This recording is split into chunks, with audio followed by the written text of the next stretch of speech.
तिलावत कुरान पाक का सुबह सुबह बड़ा ही मज़ा आता है। बड़ी सहर अंगेज़ आवाज़ महसूस होती है सुबह सुबह हैं। और ये देखें बिल्कुल धुंध पड़ रही है और अभी सूरज जो है उसने आंखें नहीं खोली हैं। चुनिया चुनिया अखा ना देखने लिया सफ़ा सा जैसे हम लोग सो के उठते हैं ना और हमारी आंखें नहीं खुल रही होती बस जी। और ये सुबह सुबह हमारा फिर सफ़र शुरू हो गया नहर के साथ साथ बहावलपुर की तरफ। और ये सफ़र बड़ा खूबसूरत इस वक्त लग रहा है क्योंकि इस वक्त रोड जो है बिल्कुल ख़ाली है। कोई गाड़ी, कोई रिक्शा, कोई बस कुछ भी नहीं है इस वक्त। और इस वक्त जो सफ़र का मज़ा है ना, मैं कहनी है बस वो किसी भी टाइम के विच नहीं, इवन कि रात के टाइम भी नहीं है। रात को भी बड़ी ट्रैफिक होती है, लेकिन ये इस वक्त जो है ना बड़ा सुकून होता है। तो नहर के साथ साथ हम लोग सफ़र कर रहे हैं और नहर का पानी भी मैं देख रही हूँ काफ़ी गंदा है और ये खेतों में जाता है, फसलों को लगता है। हमारा पाकिस्तान जो है इसमें आबपाशी का जो सिस्टम है बड़ा ही ज़बरदस्त है। नहरों का पूरा पूरा जाल पूरे मुल्क में बिछा हुआ है, लेकिन हम क्या करते हैं, हम अपना कचरा जो होता है सारे की सारा नहर में फेंक देते हैं और उसका साफ़ शफाफ जो पानी है उसको ख़त्म कर देते हैं, ख़राब कर देते हैं कि वो पीने के काबिल ना वज़ू करने के काबिल रहे। हम मरे हुए जानवर तक इसमें फेंक देते हैं और ये कितनी गलत बात है। थोड़ी सी हाथों को तकलीफ़ दे देनी चाहिए और ऐसी चीज़ें जो हैं वो ज़मीन में दबा देनी चाहिए। उससे पूरे का पूरा माहौल जो खुशगवार हो जाता है, साफ़ सुथरा हो जाता है। और ये देखें कितने गाँव के नज़ारे थे, कितने नहरों के नज़ारे हैं, बड़ा ही खूबसूरत सफ़र लग रहा है। ये आपको जिस्मानी तौर पे नहीं, ज़हनी तौर पे भी बड़ा फ्रेश कर देता है।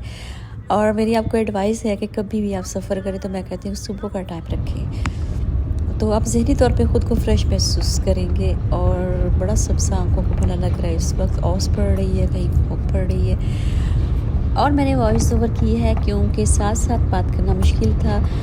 कुरान पाक की तिलावत जो है वो सुनना ज़्यादा ज़रूरी था और बात तो अब आपसे बाद में भी हो सकती थी, तो इसलिए मैंने वॉइस ओवर की है। पहले कुरान पाक की तिलावत जो थी वो हमने सुनी, बहुत मज़ा आया। और ये देखें जंगल शुरू हो गया है और धूप जो है वो फुल बटा फुल निकल आई है और दरख्तों को हर चीज़ को उसने अपनी लपेट में ले लिया।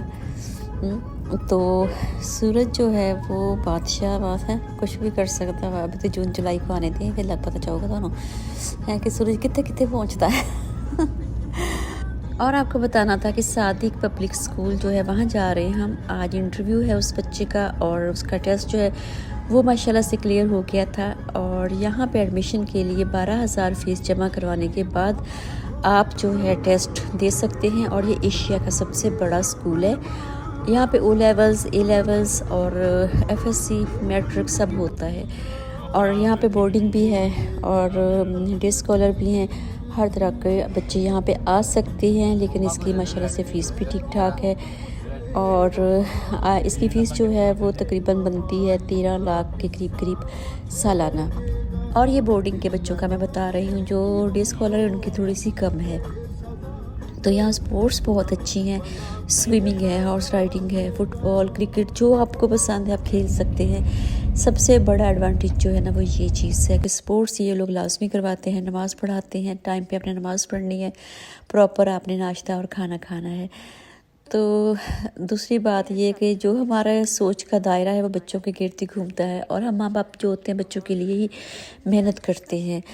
तो फिर बच्चों ने भी थोड़ी जी गैरत चाहिए दिया कि अगर माँ बाप टुट टुट के मर रहे हैं बच्चों वास्ते, तो बच्चे जो हैं उस चीज़ को अचीव करें और अपने गोल्स अचीव करें, अपना टाइम वेस्ट मत करें। और यहाँ पे चाय का स्टॉल अभी लगा नहीं, हम बहुत ही सवेरे सवेरे पहुँच गए हैं तो यहाँ बैठ के फिर मैंने कहा कि चलें थोड़ा सा मैं जायज़ा लेती हूँ आसपास का, क्योंकि यहाँ पे आपको ज़्यादा घूमना फिरना अलाउ नहीं। यहाँ पे इनकी जो सिक्योरिटी है बहुत ही ज़्यादा हाई अलर्ट है। जो तो तुसी पैर चुक्या नहीं दूजे पासे तो वो पहुँचे नहीं है कि यहीं पे रुक जाएं, इधर ही खड़े हो जाएं तो इसीलिए थोड़ा सा हम लोग भी डिसिप्लिन में ही रहे। और ये बहुत बड़ा ग्राउंड है, यहाँ पे ही पेरेंट्स आके बैठते हैं, उनके लिए धूप छाँव दोनों अरेंज हैं और वो जहाँ चाहें बैठ सकते हैं। और यहाँ पे थोड़ी सी हलचल शुरू हो चुकी है। ये देखें स्टॉल लग गया चाय का और गर्मा गर्म चाय उन्होंने लाके सबसे पहले हमें दी और साथ में बिस्किट भी थी। और हम लोगों ने उनके पूरा इंटरव्यू भी ले लिया और बोर्डिंग के बारे में, क्योंकि वो मेस में होते हैं तो थोड़ी सी तसल्ली करवाई उन्होंने, बल्कि काफ़ी करवाई। आगे तो वो कहते हैं ना कि राह पे आ जाने दे वाह पे आ जाने हैं, जब वास्ते पढ़ते हैं तो फिर पता चलता है। और ये देखिए ये सारा सिस्टम जो है इनके अंदर का, जहाँ पे इंटरव्यू होना है, यहाँ पे आके हम लोग बैठ गए।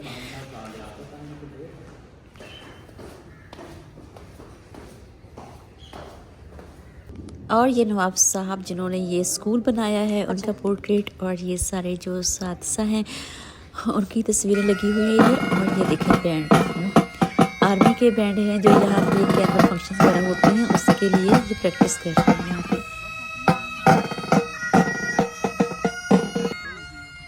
हाय रब्बा, इतनी तेज़ आवाज़ है जब हम ग्राउंड में बैठे तो बिल्कुल भी आवाज़ नहीं आ रही थी, और जब हम थोड़ा सा पास गए एकदम से इतनी शदीद आवाज़ें आना शुरू हो गई कि पता लग गया साढ़े कान भी है गए और ग्राउंड बहुत बड़े बड़े हैं ना, तो दूर से थोड़ा सा भी दूर से आवाज़ नहीं आ रही थी। और हम लोग एक दफ़ा यहाँ आए, उसके बाद हम चले गए क्योंकि वो कहते थोड़ा सा टाइम लगेगा। उसके बाद फिर हम दोबारा आए। ये देखें नवाब साहब ज़रा गौर से हैं, इनको जब मैं बैठ के देखना शुरू हुई ना, कंटिन्यू मेरे को देखी जा रही थी, और मैं वही टाइम जो था इनका, तो उस टाइम को मैं सोच रही थी कि कैसा टाइम होगा जब यहाँ पे रियासतें थी, जब यहाँ पे बादशाहत थी, जब यहाँ पे नवाब थे, और उनका जो अरूज का टाइम था वो कैसा होगा। अम्मी के घर एक आती हैं आंटी, उनकी नेबर में है, तो वो जो है वो नवाब साहब के पूरा टाइम जानती हैं, बताती होती हैं। अम्मी बता रही थी मुझे, मैंने उनसे नहीं सुना, वो बता रही थी कि नवाब साहब इधर आया करते थे, मैंने देखा हुआ है उनको, उनका टाइम भी मैंने खुद अपनी आंखों से देखा है। और जब वो आया करते थे मेरे हस्बैंड कहा करते थे तो मैंने नवाब साहब के सामने नहीं जाना। अब जब वो आएंगे मैं उनसे दोबारा से पूछूँगी और आपको भी दिखाऊँगी। इंटरव्यू क्लियर हो गया माशाल्लाह से, और जो टेस्ट था वो भी क्लियर हो गया। बहुत तारीफ़ की उन्होंने, टेस्ट के नंबर भी बताए और परसेंटेज वगैरह 97। और उसके बाद जो है कह रहे थे कि आप बॉडी टेस्ट जो है पूरे के पूरे अपने ब्लड टेस्ट सब कुछ करवा के, उनका अपना अंदर ही हॉस्पिटल है वहाँ से करवाएं, क्लियर होगा तो ही एडमिशन जो है फाइनल होगा। तो यहाँ पे ये है कि कॉन्फिडेंस है तो आपका टेस्ट क्लियर होगा। अगर आप में कॉन्फिडेंस लो हो गया बच्चे का तो वो आपको पेंडिंग पे डाल देंगे। वो कहते हैं कि हम शाहीन लेते हैं, उनको उड़ना सिखाते हैं। बच्चे सभी अच्छे होते हैं, बस कुछ बच्चे होते हैं इंटरव्यू के दौरान जो है कॉन्फिडेंस लो कर बैठते हैं। उन्होंने कुछ क्वेश्चन किए थे बॉर्डर वगैरह के बारे में, पाकिस्तान के साथ कौन सा बॉर्डर लगता है, कितने कितने किलोमीटर, ये वो। इसके अलावा परसेंटेज वगैरह निकलवाई डिजिट की। और ये मस्जिद है वहाँ की, स्कूल की, कॉलेज की, और इस मस्जिद में आपने मगरिब की नमाज बाजमात पढ़नी है। जितने भी स्टूडेंट्स हैं सब मगरिब की नमाज बाजमात, इसलिए कि उस वक्त बच्चों के पास टाइम होता है, सारे बच्चे फ्री होते हैं। बाकी टाइम में आपने अपने अपने हॉस्टल्स में नमाज पढ़नी है और लाजमी पढ़नी है। और मेडिकल हो गया क्लियर, और आपको लगता है कि मिनटों का काम है, मिनटों का नहीं है, घंटों का काम है। मेडिकल करवाने के बाद उसका वेट करना कि टेस्ट ओके हुआ कि नहीं हुआ, फिर आगे निकले। डन होने के बाद ही एवरीथिंग इज़ ओके। और अब इंशाल्लाह जाएंगे टेलर के पास, उन्होंने हमें सजेस्ट किया है, और टेलर भी इनके अपने ही हैं। और यहाँ पे ये रूल है कि जो घर का कपड़ा अपने साथ लेके आएंगे, इधर ही कपड़े पहने और सेम ही पहनने सब बच्चों ने। कोई गवर्नर का बेटा है तो कोई किसी टीचर का बेटा है तो कोई किसी फार्मर का बेटा है, कोई इसमें कोई डिफरेंस नहीं है। सब ने यहाँ पे ड्रेसिंग सबकी सेम होगी। हमने बनवाई हैं तकरीबन 8 ड्रेस, हमने नहीं बनवाए, उनके कहने पे ही बनवाए हैं 8, जिसमें यूनिफॉर्म है कुछ, और कुछ हॉस्टल में पहनने के कपड़े हैं, कुछ स्पोर्ट्स के लिए कपड़े हैं, और सब ड्रेसेस जो है एक ही दफ़ा बने। और ये निशान है यकजहती का कि तुसी इक्को जे कपड़े पाने। हॉस्टल में हर वक्त जो कपड़े पहने वो भी एक जैसे ही होंगे हैं। ਇਹਦੇ ਨਾਲ पता चलता कि कौमी यकजहती का तो असी एक ही कौम के बच्चे हैं, इस चीज़ का है। ये सारे काम करने के बाद वापसी की राह ली हमने। और लाइक कीजिएगा, सब्सक्राइब कीजिएगा, शेयर कीजिएगा मेरे ब्लॉग को, दुआ में याद रखिएगा। और नहर के किनारे के साथ साथ जो है वापसी की राह ली हमने। आपके बच्चे भी अल्लाह करे आपके लिए आंखों की ठंडक बने, और हमारे बच्चे भी। बहुत सारी दुआओं के साथ फिर मिलेंगे। अल्लाह हाफिज़।